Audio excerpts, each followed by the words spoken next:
All right. Hello, everybody. Welcome again to another group session put on by MCF Employment Services. My name, of course, is Scott. There's some familiar faces here I've seen in my previous presentations and the presentations of others. Today, we're going to be talking about effective networking strategies. Now, last week, there was a session on job search strategies, of which networking is, of course, a big part. But now we're going to focus a bit more on networking itself. Okay, so it's a bit more of an advanced look at networking and some tips and some steps to follow if you're going to do networking properly. Okay, so thank you very much for joining. So as I just said, this is just a welcome here. Today we're going to be talking a bit more in depth and have an advanced look at how to properly network. And the whole idea and the reason a lot of you are here is to find employment, right? So I would say the strongest method of finding employment, of course, is networking in small cities, small communities like Fredericton. One of the main reasons why a lot of people find work is because of who they know. All right. So in the professional world, sometimes knowing somebody or being related to somebody is known as nepotism. So if you know somebody, they'll get you a job. That's not so much what I'm getting into. It's more trying to make connections to make people realize your assets and skills. And in turn, the effort that you put in to networking will get you a job, all right? Or at least get you to meet other people who are familiar with your line of work, all right? So that's what networking is.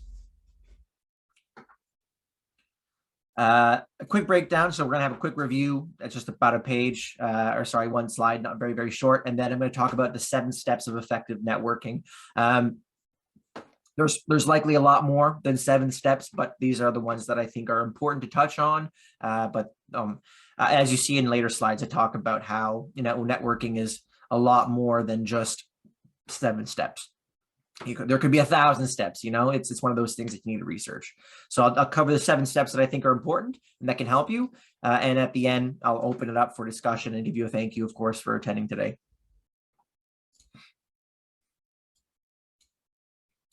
All right, so quick review. So last week, if you were not present for the job search strategies session, we talked a bit about networking and what it was. So networking, of course, is the exchange of information and ideas among people with common professions or interests. So if I were an administrative assistant and I bumped into, another administrative assistant, that could be networking. We could be networking together, but it doesn't always have to be people who are of the same profession. It's people who might want to get in touch with that similar profession, right? So I could be, a carpenter and I might want to change my profession into administration, and then making that connection with the person who has that information is also considered networking.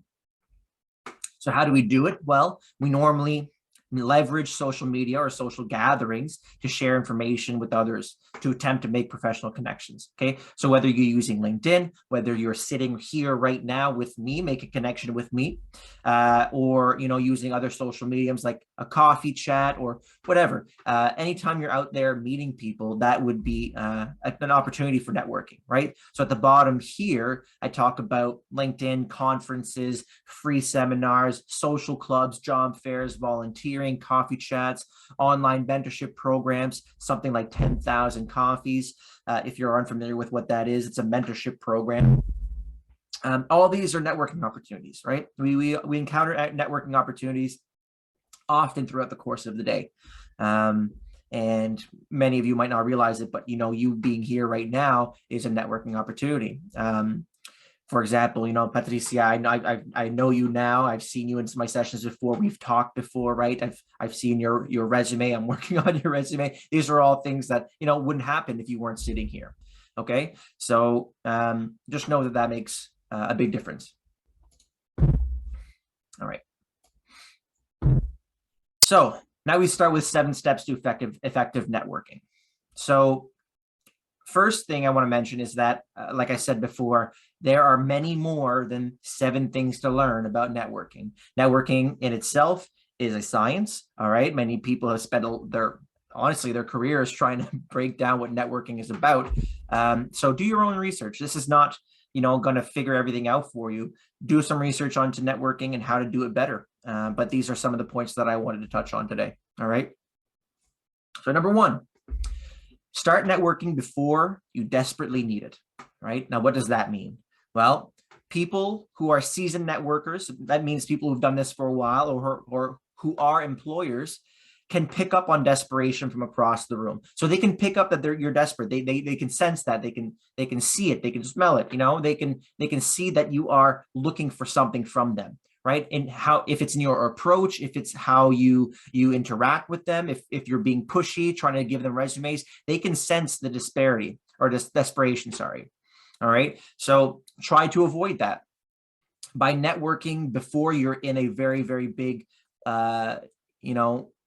tough situation. It'll give you more prospects into just being yourself. All right. Where you can actually grow a real relationship instead of looking panicked or, being stressed about meeting somebody. People can notice that. I trust you. People are a lot smarter than sometimes you give them credit for. And if you start approaching them in a hey, do you have a job for me? Or I'm looking for this, or can you take my resume? That will not be welcomed very well. Okay. So by networking when your motives are not time sensitive, which means that you're not looking for something next week or in an hour, you can, again, truly create a relationship that is not built on you being self-serving, right?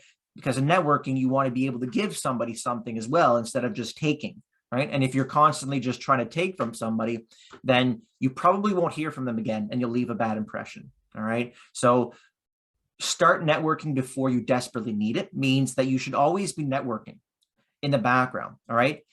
The last thing you want to do is be looking for a job that you need next week and then start to network because you've made that realization that you need a job, right? Now, that could be the case for a lot of people here. I mean, we're here for a reason. We're here to learn on how to do better within the Canadian workplace culture and try to adapt to things and learn and try different things.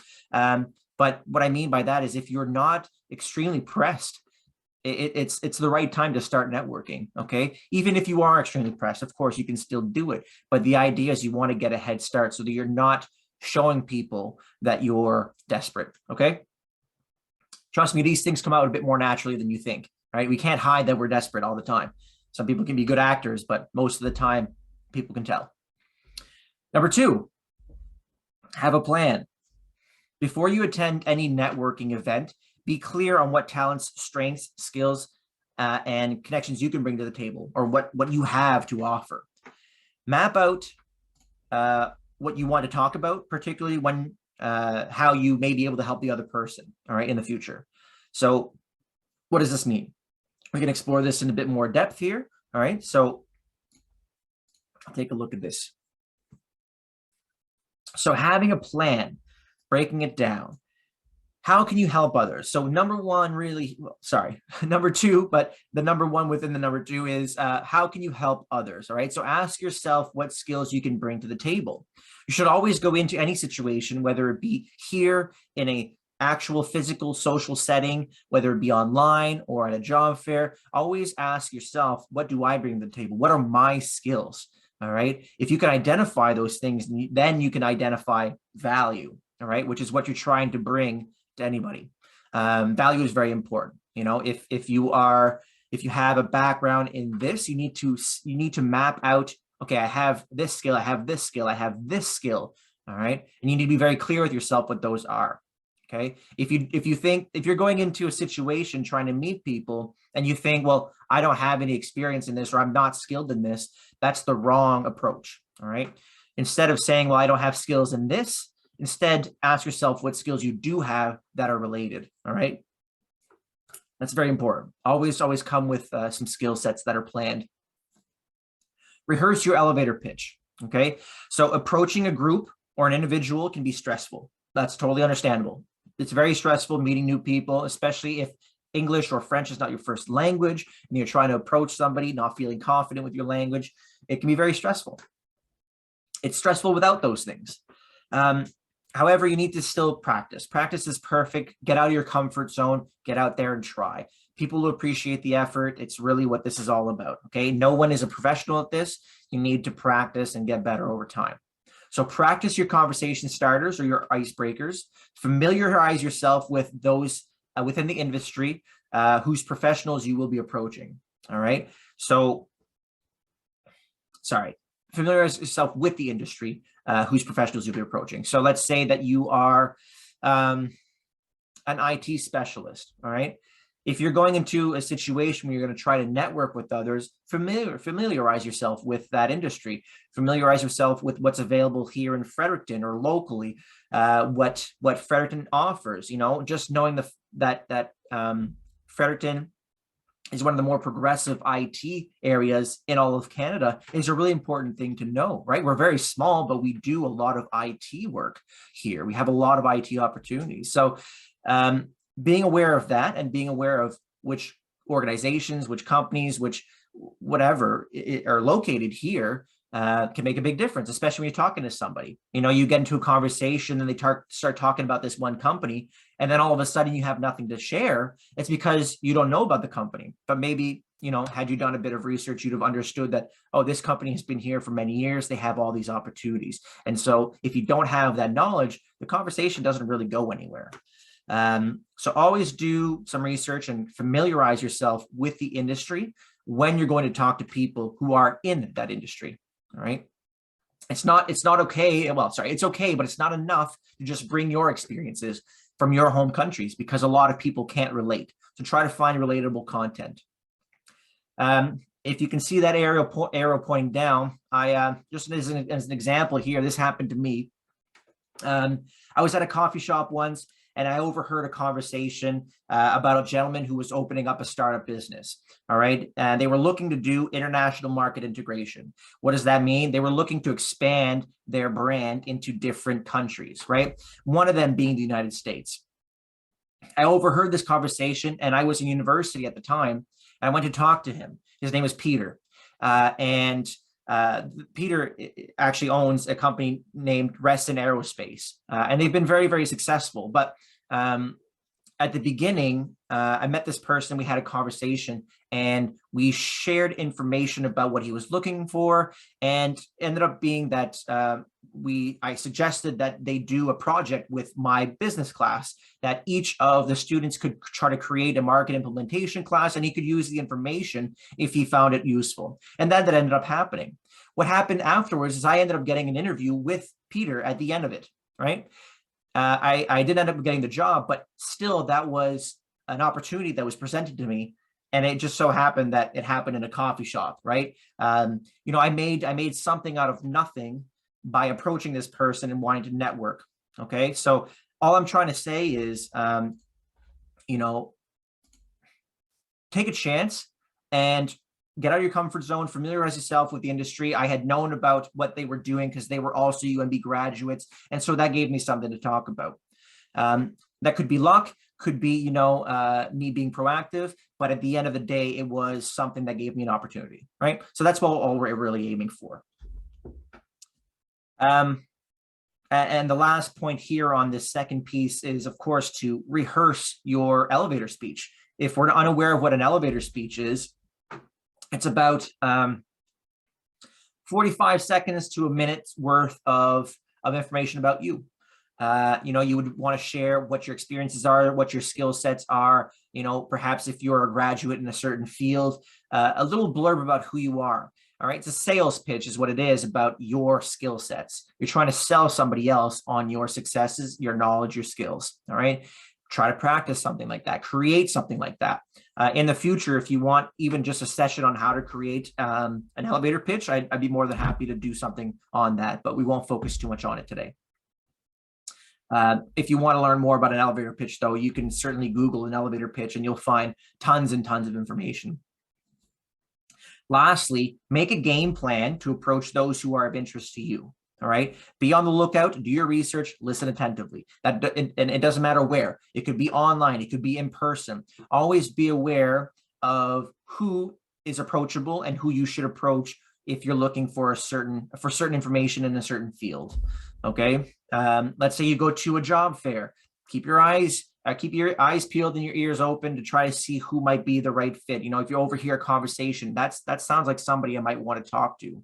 All right. Or if you're in a presentation like you are right now, and a presenter is talking about something, and you have somebody else who asks a question, and it's very similar to your question, you might want to get in contact with them, right? You can try to develop or figure things out with them instead of on your own. It's always about making connections. That's all it's about. All right. Number 3, forget your personal agenda. What does that mean? Okay. So while you may be tempted to network just to land a job, because that's mostly the point, you'd be making a major mistake if that was your approach. Okay, that's not the point of this. Instead, make it your goal to be open, friendly, and honest. All right, to make connections between people who may be able to help each other. Be generous, be open, just share information with them, talk to them. Don't be pushy. This goes back to our first point of not seeming desperate, right? If you approach the situation with desperation, you're forcing your agenda on somebody else. And again, people will know the difference, right? If you're approaching them saying, I need a job, good for you, right? I don't really love this interaction. I was hoping to create a relationship and not just be told that I need to do something for you, right? It needs to be give and take. Offer something, be nice, be open, just have a regular conversation. Okay. Take it day by day. It should be something where you're going all in on the first meeting. It should be something that develops over time, right? You build a slow relationship, and it'll reward you in the end. Never dismiss anybody. This is one of my personal additions here that it's really important. Everyone has value. Absolutely everybody has value. Make it your mission to discover the value in each person you talk to, all right? Don't make the mistake of discounting people due to their titles or their roles or their job, all right? Maybe some of you have heard, well, he's just an accountant, or sorry, he's just a clerk, or he's just an administrative assistant, or he's just a helper. Those are not really the things you should ever think or hear, because those people also have value, right? Everybody has value. To discredit somebody based off of their job is unprofessional. So let's say you're in a setting and you see an executive director, you see a manager, you see, and then you have perhaps somebody who's down the totem pole in terms of roles, and you avoid them. That's the wrong approach. Oftentimes, a lot of the work gets done at the bottom level, right? So remember that, all right? It's important to never dismiss anybody. Just because somebody doesn't hold the title of executive director doesn't mean they can't help you get a job, right? They might actually know a lot more than you think. That's just something that I think is important. That's a life lesson as well, not just for finding work, but never dismiss anybody. A lot of people have a lot of valuable information and knowledge to share with you. All right, number 5, join industry groups. Many industries have groups that working professionals can join to network with members of other organizations within their industry.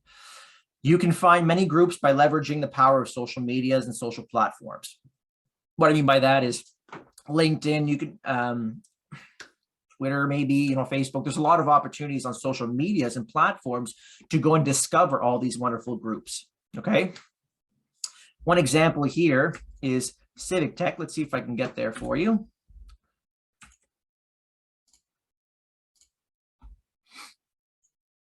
So Civic Tech I've talked about before, but this is a perfect example of an industry group, all right, a social setting where people can meet and collide with their knowledge, all right? So Civic Tech is Fredericton based, and it's an area where people can meet from a bunch of different backgrounds, whether it be, IT or engineering or business or whatever.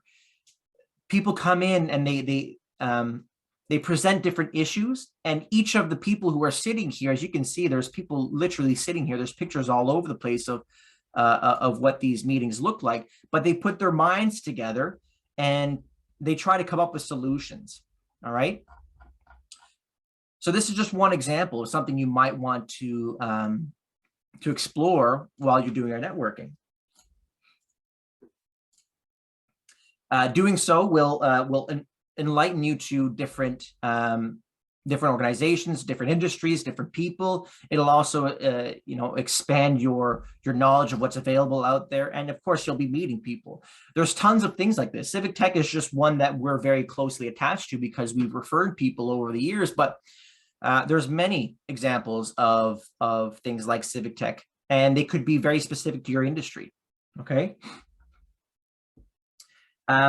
Next, join non-industry groups. Okay, so we just talked about industry groups, but join non-industry groups. They're just as important as looking for connections within your own industry. So you don't always have to surround yourself by professionals who are only in your field of interest, right? Let's say I come across a group of people who are strictly doctors because I'm a doctor. Well, okay, yeah, I can see the value of that, but there's also value elsewhere. Same goes for any other industry or occupation. You go to a group that only speaks to engineers, there's a lot of value to that, but you need to expand it, okay?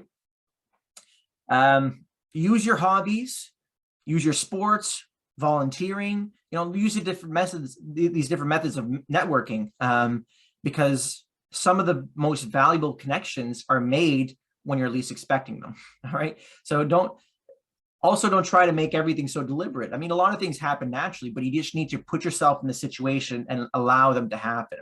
Okay. So if you're playing sports because you like to do that, or you have a hobby and you want to join a group or, a cluster of people because you like that, a lot of connections are made there. All right. Just naturally, organically, as time goes on, and you can enjoy yourself in the background. So for example, I have another example here. I see a question. I'm just going to get to that in a bit. Okay. Just give me one moment. So an example here is I was playing soccer, as I do. I've been playing soccer for many years, or football, as many of you might know it. And I met a carpentry professional playing. He was on my team. He worked for a carpentry business, and he was letting me know that he was starting a new school to help people, millwrights, carpenters, people within the trades. And we ended up sharing that information on my end with my clients, right? Had I not just been doing that and made that connection with him, I mean, I was already working, of course, but that was not the point. I was not looking for work. We were talking about what opportunities he might have for my clients working at MCAF. And that's exactly what happened, right? I made this connection with this person. He brought over a program to MCAF, and we've been promoting it, right? So without doing that, I wouldn't have, ever made that connection. Okay, and number 7, ask for suggestions on how to expand your network, always. One of the main goals of networking is not only to meet 1 or 2 people, but also to tap into the network of people you are meeting with. Each separate person you meet will know approximately another 200 people on average. And if you can gain introductions to some of these contacts, you will quickly increase your network and your chances of finding an extremely valuable connection. Don't be afraid to ask your contacts if they can recommend a professional organization or the names of some people that you could talk to, right? But again, going back to I think it was our 4th point and our first point, don't be desperate about it, all right? Approach it normally, organically. Don't go to somebody and say, hey, what are you good at? Okay, can you help me meet other people? It's just not the right way to approach it. Try to develop a connection with this person, and then you can tap into that over time. All right, don't rush these things. And last, it's just a bonus. I said there's seven tips on how to better networking, but confidence is key. Be confident. Definitely, certainly be confident. What I've learned in my own life and in my work is, if you understand the material, if you understand, you do some research, you approach it prepared, you will be confident. All right, there's no better way to say than that. If you go unprepared, if you're in a situation that feels unfamiliar, that's when your lack of confidence shows. Okay, so always be prepared when you're going into these sessions. Know your self-value, do some research, and expose yourself to new things so that you can practice. Practice makes perfect. The more you practice something, the more comfortable you are, and comfortability in my head equals confidence. All right. So that's just the way that my mind works. So yeah, get out there and try things. The more you try, the more confident you'll be. I promise you.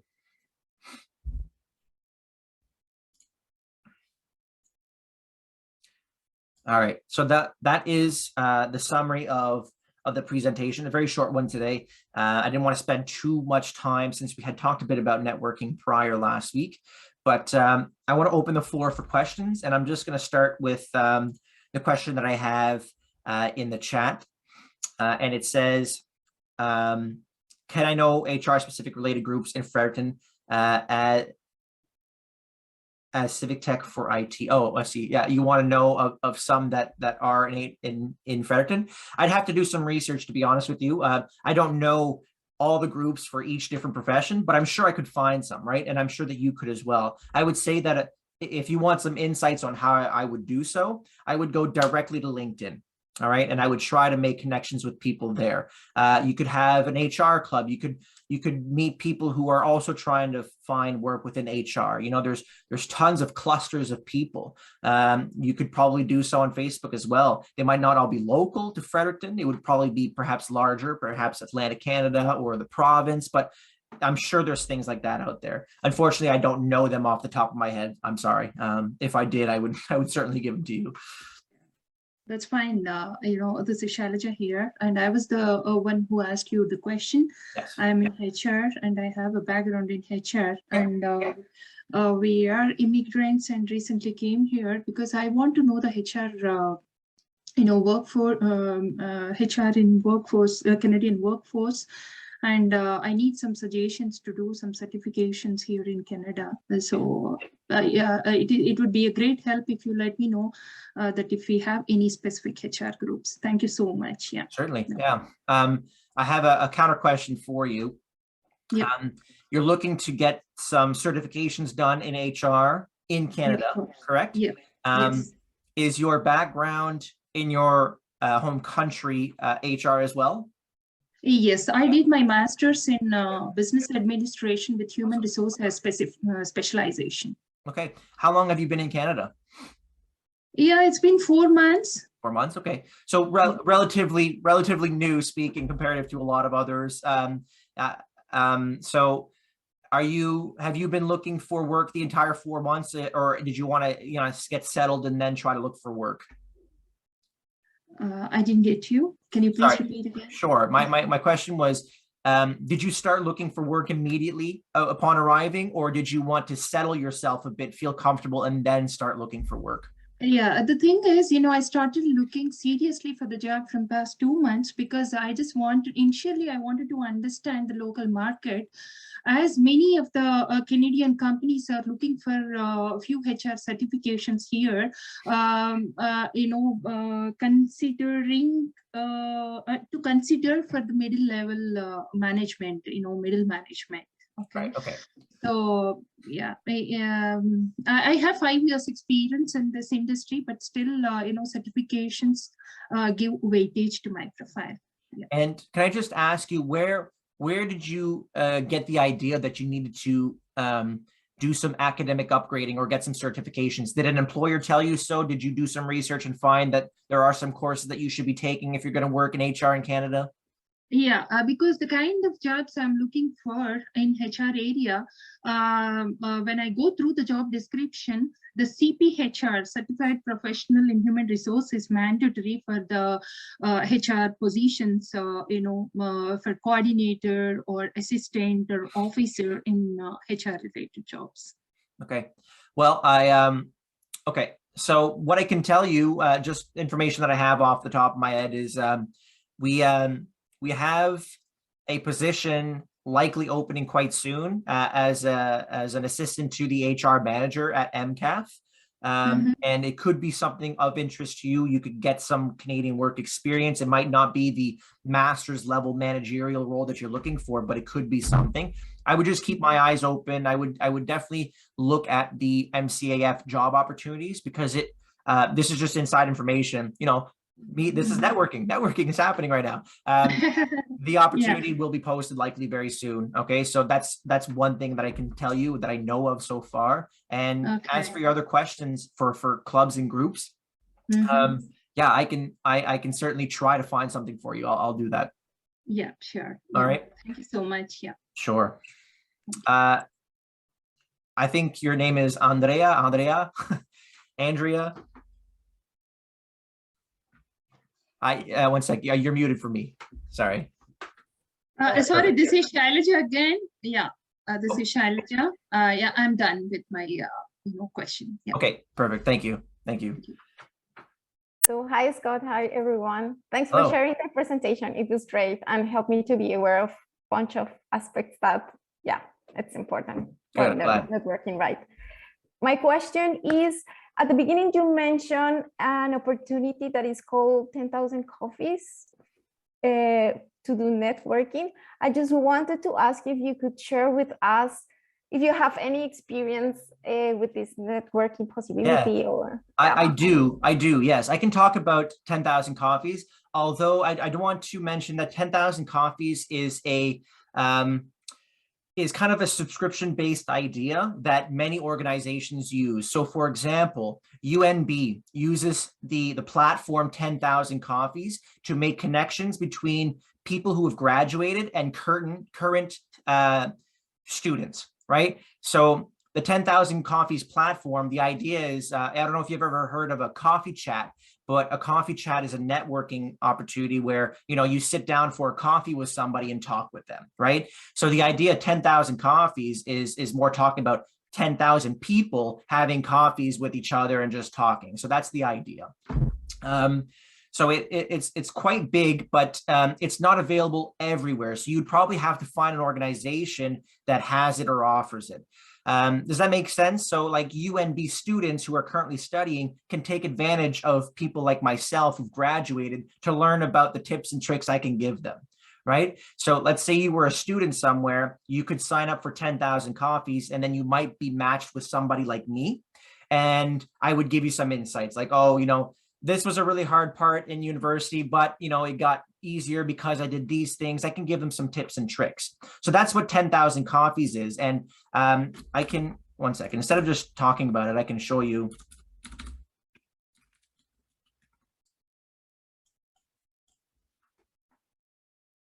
So this is something that we would use, right? So UNB would have reached out to 10,000 Coffees and they would have asked to implement the platform into the university. And so students, like, this person can meet with this person. So that's how it works. It is a tool that's getting bigger and bigger, but my point is you'd have to be part of something in order to access it. So I'm a UNB graduate, so I was able to access it through UNB. Does that make sense? Yeah. Yeah. Okay, perfect. Can I ask you what your profession is? So I'm industrial engineer, okay. But I have worked for the last 9 years in finance and controlling. Okay. Particularly supporting continuous improvement initiatives with a financial emphasis. Yeah, so, I'm sure there are engineering groups or engineering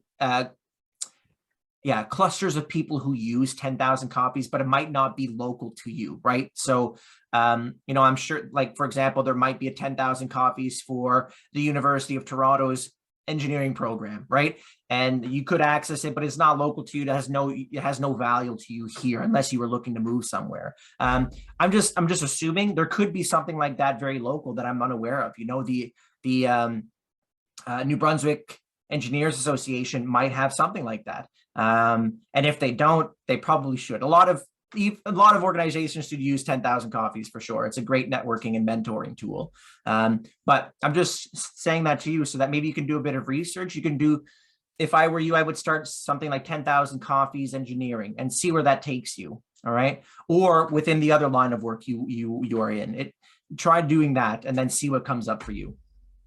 Okay. Thank you, Scott. Sure. Do I have any suggestions of coffee chats? So coffee chats are something really that I would say are self-paced. You try to make connections and then you ask somebody to go and grab a coffee with you. All right. Instead of, just having a conversation virtually or by the phone, it's nice to go and sit down with somebody. So you try to make that connection, right? For example, like if you wanted to we don't do it so much anymore, COVID reasons, but I'm sure it'll happen again. Even our team, MCF Employment Services, we would sometimes have coffee chats with employers and clients as well. So it's just a matter of, asking somebody, would you like to meet for coffee, or would you, I would not maybe make it my first thing. Like if you meet somebody right off the bat saying, I would like to have a coffee chat with you, but perhaps after your first, maybe your second, third meeting, you can certainly ask to go have a coffee chat. It's a bit more relaxed, a bit more informal. That's the whole point of it. You can really kind of get to know somebody.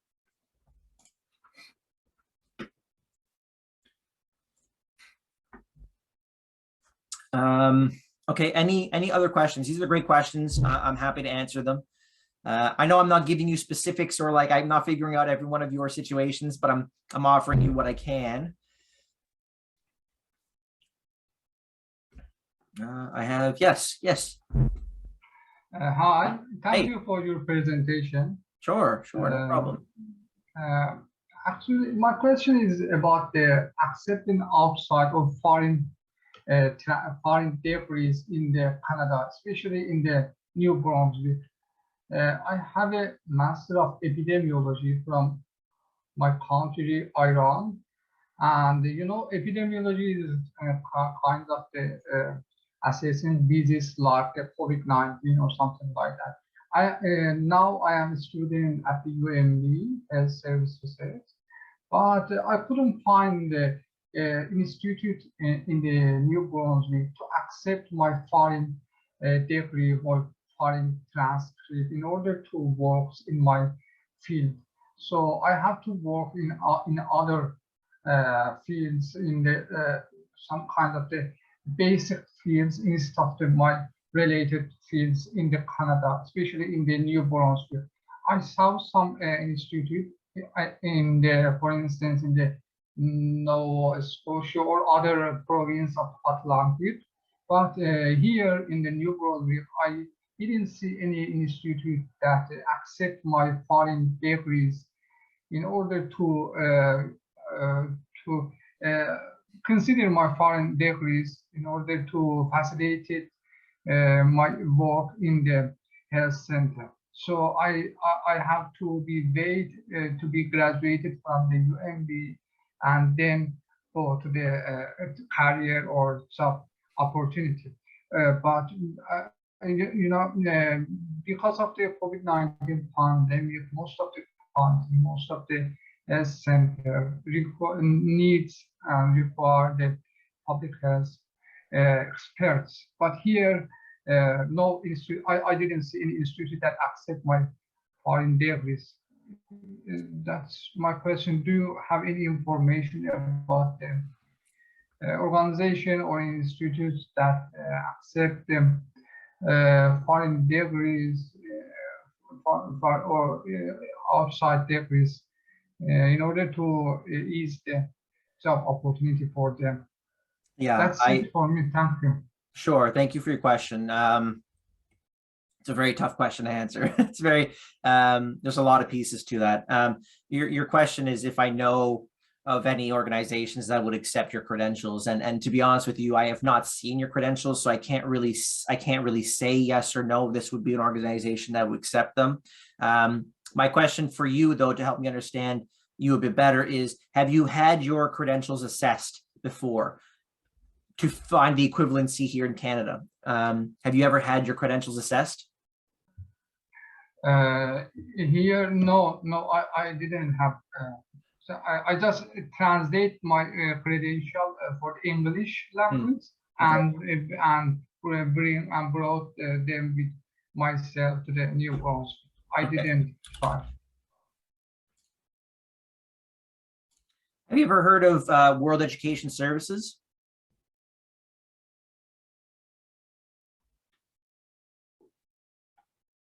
If you've not heard of WES or World Education Services, World Education Services is a credential evaluation tool where you can get your credentials assessed. So you've told me that you've just only translated your credentials, but you've not found the equivalency, right? So perhaps your credentials in epidemiology are just subpar to what we need in Canada, or, you know, perhaps they're equal. I'm not sure, but you need to get them assessed in order to really identify if you can work somewhere.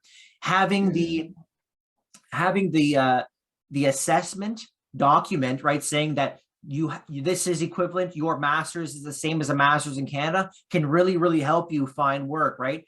The whole point is that Canadian employers might not be willing to hire you because they don't know if the studies that you have are equivalent to the ones in Canada. So you should get them assessed to find the equivalency, to see if you're off or if you're on par. And once you do that, you can attach that to your applications and applying somewhere to show that, hey, look, my documents are the same, or sorry, my studies, my education is the same in my home country as it is in Canada. All right. So if you've not done that yet, I think that this would be really important for you to do. Yeah. So I can. Yeah. Thank you. I think I've done for applying in the university, but I'm not sure. Is it similar or is it equivalent to the work opportunity, or should I apply for a special base evaluation? Since I applied for the university, since most of the university in the North America required base evaluation, Right. I applied for a continuing study in the university, not for jobs. Okay. See, where it's more something that you'd have to inform me about, because what I'm understanding about having the ability to study as an international student in Canada is, yes, you have to pass a certain equivalency in order to start studying at the university, but it might not be the same as the equivalency to see what your credentials are to work outside of the university, right? They could be different standards. So that I'm really not sure of. If you've told me that you have had your credentials assessed, I might refrain from doing it again. But I'd really have to work with you to see what you have. I don't have any idea what you have. You've not presented me anything, right? So I need to see them to help you better. That's the only thing I can tell you. As for applying for organizations, no, I need to see what, I don't know what you're applying with. So I can't tell you, yes, this organization will accept you or won't. Your best case scenario is to try to find something within the Horizon Health Network, which is the health network that oversees most of the province, right? Apart from that, you're looking a bit more private side. It really all depends, but the most opportunity is with the Horizon Health Network. And if you've already gone through them and they're saying that your credentials are not good enough right now, then it'd be a matter of you finishing your studies, or, you know, through one of the employment coaches, figuring out if you should actually get your credentials assessed again to work outside of your studies. Yeah, I see. Thank you. Okay, sure. Yeah, I hope that was helpful. I'm sorry if it wasn't. Andrea, again, you had a question, and then I'll get to you, Patricia. Yes, so I have one more question, and it's about if you know any upcoming job fair that could be a good opportunity for us. Yeah, that's a good question. I don't right now, which is odd. Usually we know them well in advance, but I can certainly get back to you. Do you, by any chance, this is something that we typically share on our social medias, do you by any chance follow our Facebook page? Because it would be something that we would share there immediately as soon as we hear about it. Oh, I need to check it out. Yeah, okay. I'll check it out. Yeah. Sure. One second here. Let me.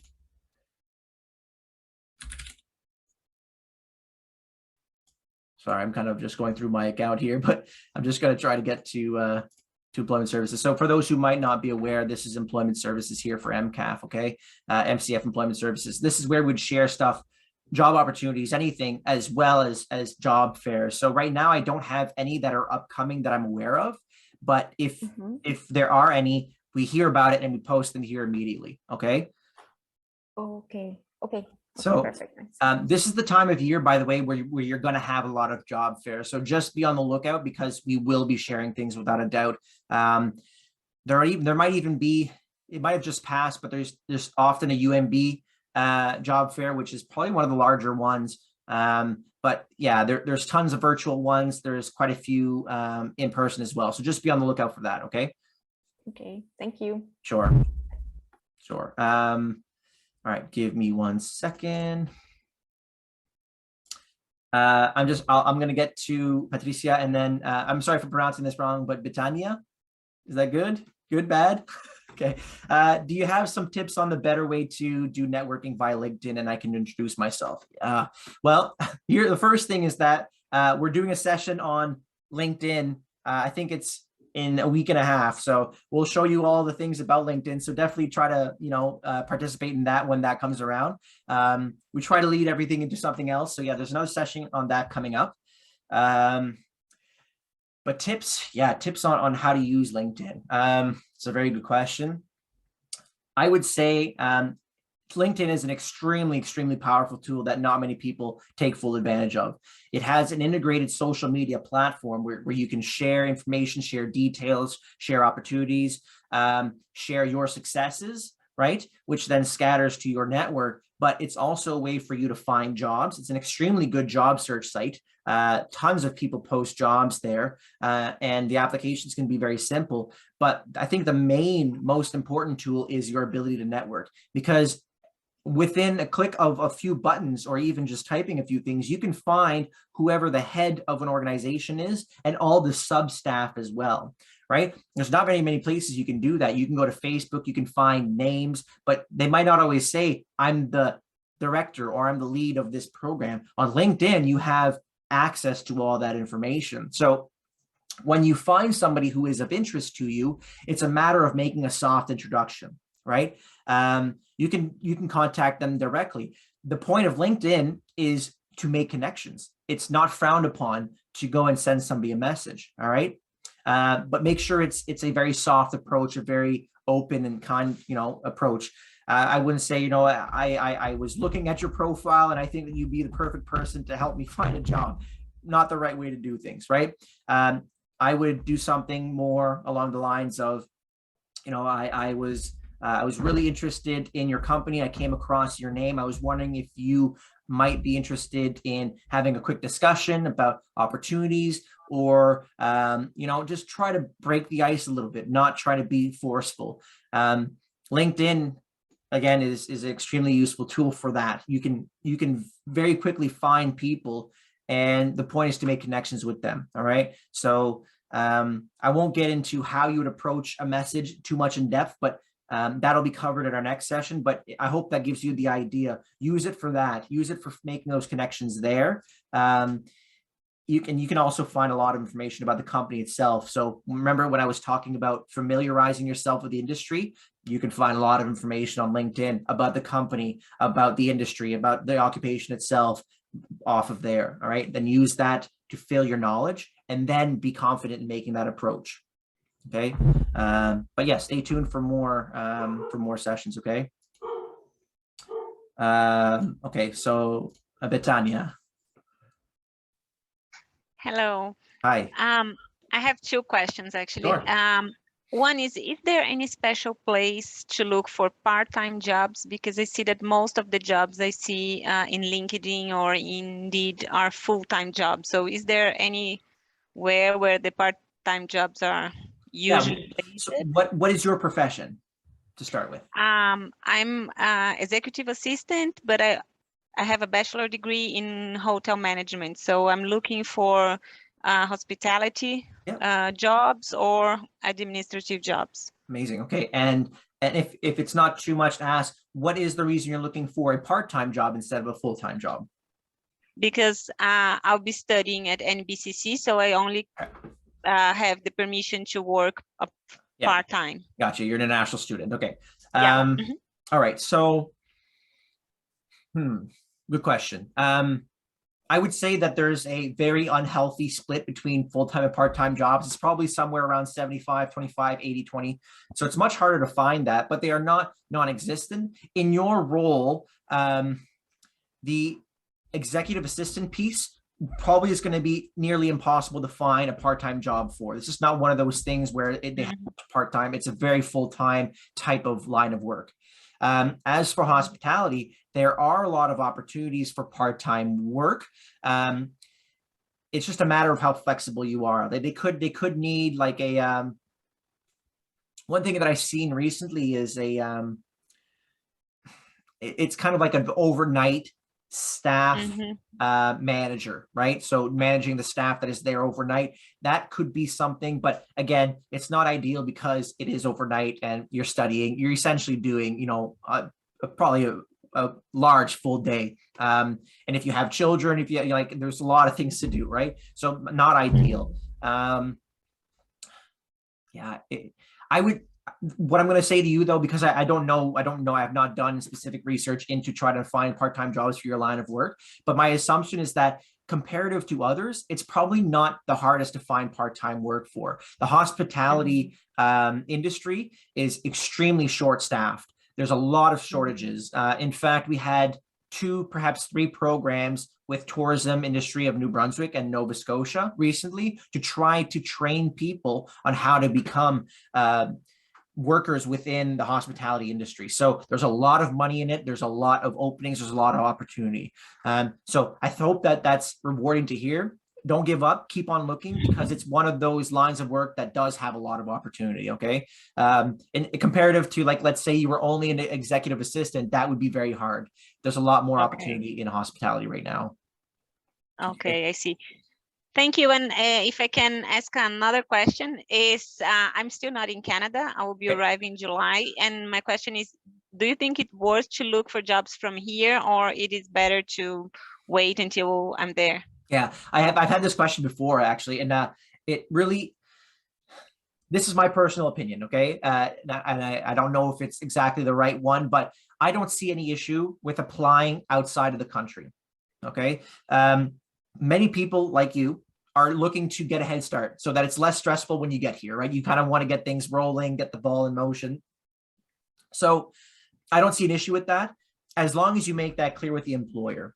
All right. It's not something that I would add to your resume. Like some people will say, you know, I'm currently living here. There's no need to say that. Keep your resume separate from all this. But during your application or during an interview, for example, it's important to mention it. All right.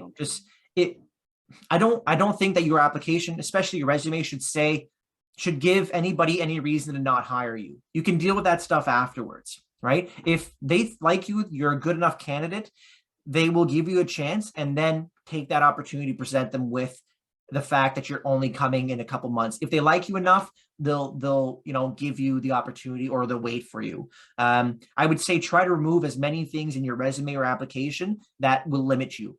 Take care of it afterwards. Okay, so that's just my opinion, but I don't think it's an issue to tell them that you're only coming in a couple months and to look for work now. Okay. Thank you very much. Okay. All right. No problem. Thanks for your question. Do you have any suggestions for jobs in software testing? I'm assuming you're talking about networking opportunities, but could you just maybe rewrite your question or ask me your question again? What suggestions do you need from me, in what capacity? You talk about job opportunities, you talk about networking. It'll help me answer you a bit more.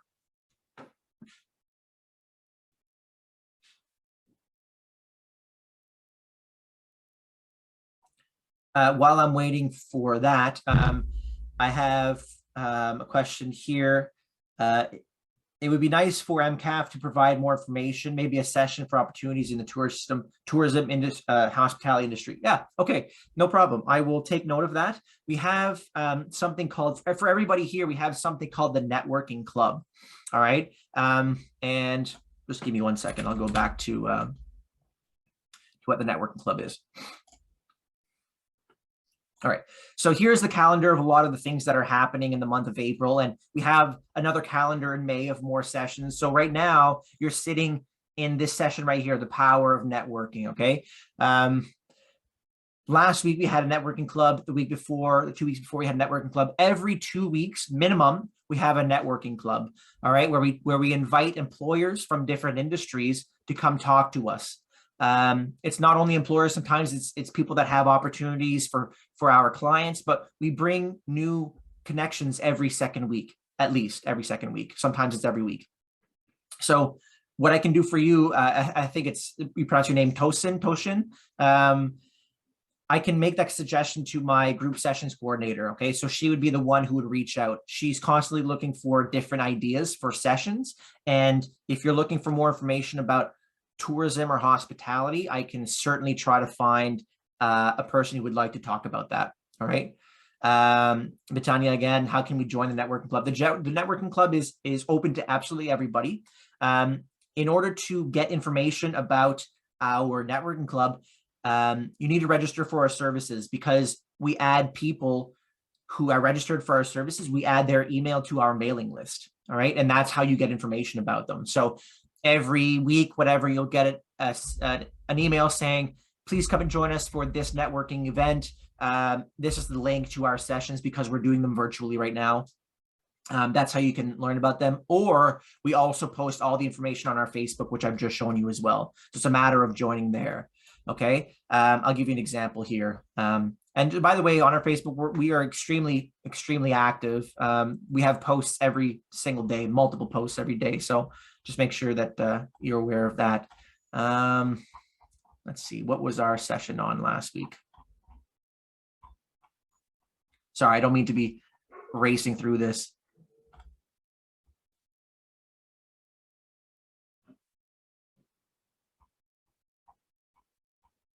Where is it? Yeah, it was that. Was it this one here? Go up. The one with the Delta casting call. Okay. Okay, perfect. Okay, Yeah, so this was the session, right? It was with the Delta. Okay, there you go. So the session, typically, by the way, they're always at 2 p.m. Sometimes they vary, but it's very rare that they vary. This one was with the Delta, and so actually this would have been pretty darn close to the hospitality industry. We've worked pretty closely with the Delta. It's a hotel chain, of course, but within the hospitality industry, it's not just hotels. Of course, it's it's a lot of tourism opportunities as well. So it varies quite a bit there as well. So yeah.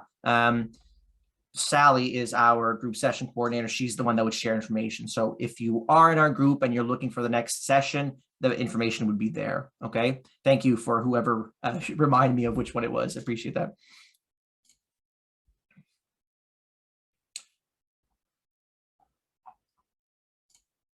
Okay.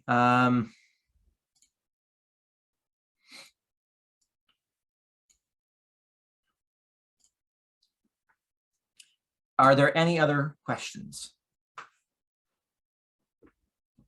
Thank you for all your questions, by the way. They've been it's been nice to interact with you all. Sometimes the sessions are very, very quiet. Sometimes they're like this. So it's good to see.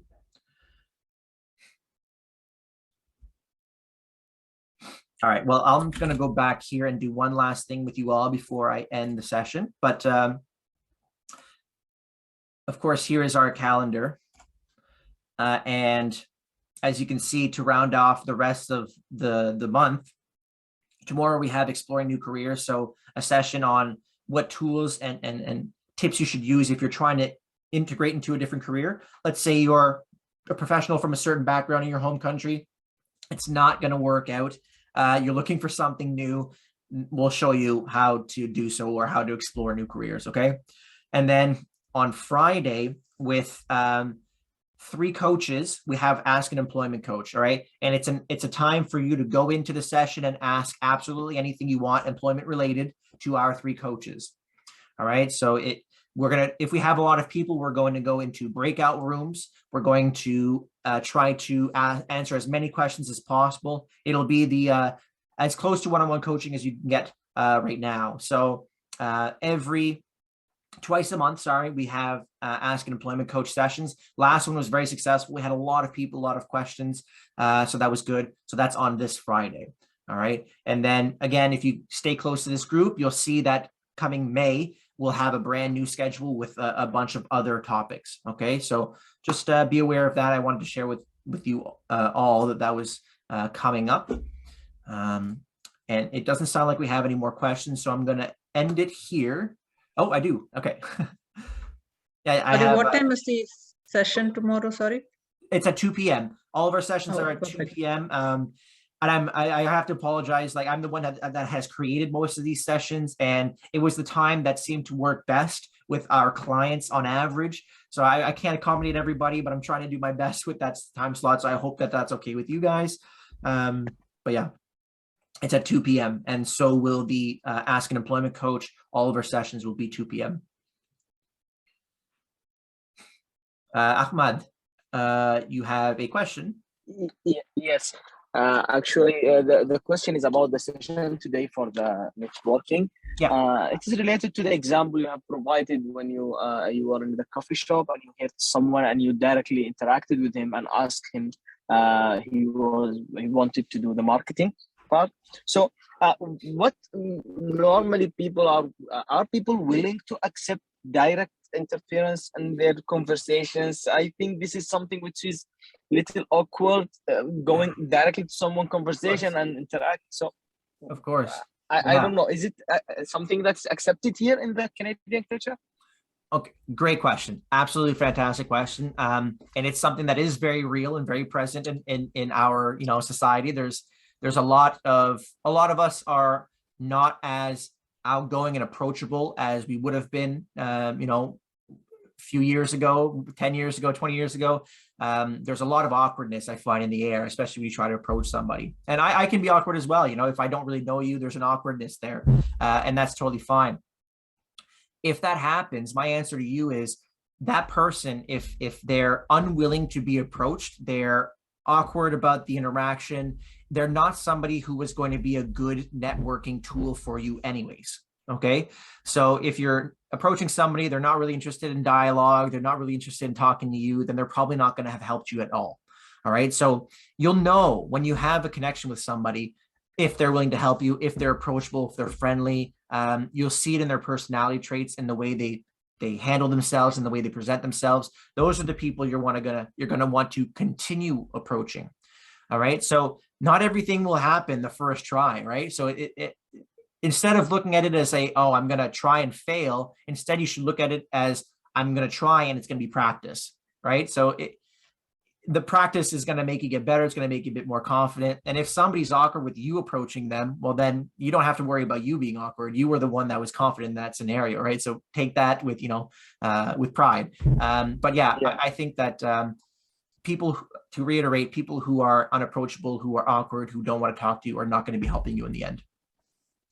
We hope we will not be frustrated from many blocks.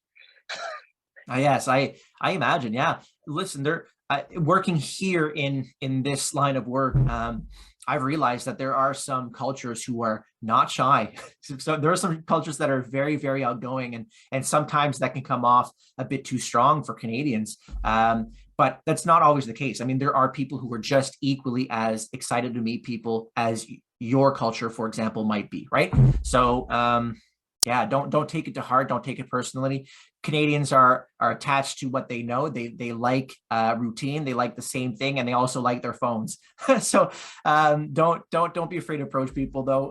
Not everybody's like that. Okay, there's a lot of really, especially in Fredericton being a quite progressive, productive city, and it's a government city. It's a young city with all of our youth, with universities. Like if there's anywhere that you're going to go and have a chance to speak to people who are going to talk to you as well, this is a really good city to be in, comparatively to others, especially New Brunswick. It's a very rural area, but Fredericton is pretty good for the most part. All right. So yeah, don't be afraid to approach people. Don't take it to heart, and keep on trying, because you'll eventually hit somebody who has the enthusiasm that you do.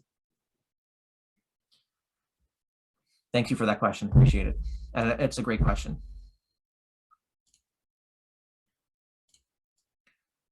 All right. Well, if there if there aren't any more, then I'll probably, oh, 1 second here. Oh, if there aren't any more, then I'll probably just end the session. All right.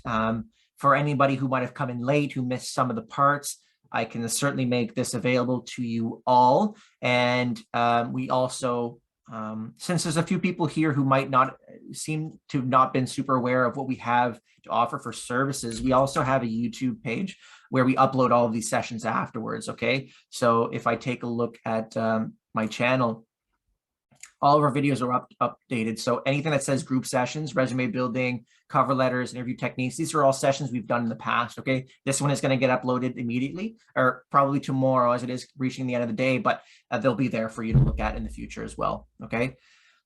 Yeah, so I'll leave that there. Thank you so much for everybody who came and asked me some wonderful questions. I hope that the session was useful, that you learned something. And if you didn't learn something from the session, I hope that I at least answered your questions. Sorry. So yeah, I'll end it there. Thank you everybody for coming, and we will talk again soon. All right. Okay, Scott, just one question. Yeah, for sure. We put in your calendar about like, for example, today it's a network, so you put like a 4 to 11. Yes. Is the same or it's different? Just let me know if I want to enjoy another one. Is the same or you send more information? Yeah, so the idea of the 1 of 11, as you can see here, that's the amount of sessions we have created, all right, and that we're going to talk about. So come the month of May, we're going to restart. So once it hits 11 of 11, we're going to restart at 1 to 11, because the idea is that there's constantly people coming in, right? And we need to refresh and restate the same information to the new folks who are coming in the later months. So that's why we're going to recycle the information. If you see 1 of 11 on our YouTube, for example, it's directly related to the session here. Okay, so 1 of 1, here, I'll show you. So 1 of 1 you can see here, or sorry, 1 of 11 is resume building. It's the same thing here, okay? So 2 of 11 is cover letters, same thing here. So that'll be the same story throughout. Okay, all right. Thank you. For sure. Okay, all righty. Well, thank you again, and have a great day. And I might see some of you tomorrow. I won't be doing the session. Tomorrow's session is being done by, oh, I forget. There's somebody in this chat, from my team. I see that Danielle is here. Sorry, you're muted. You're muted. Yeah. Yeah.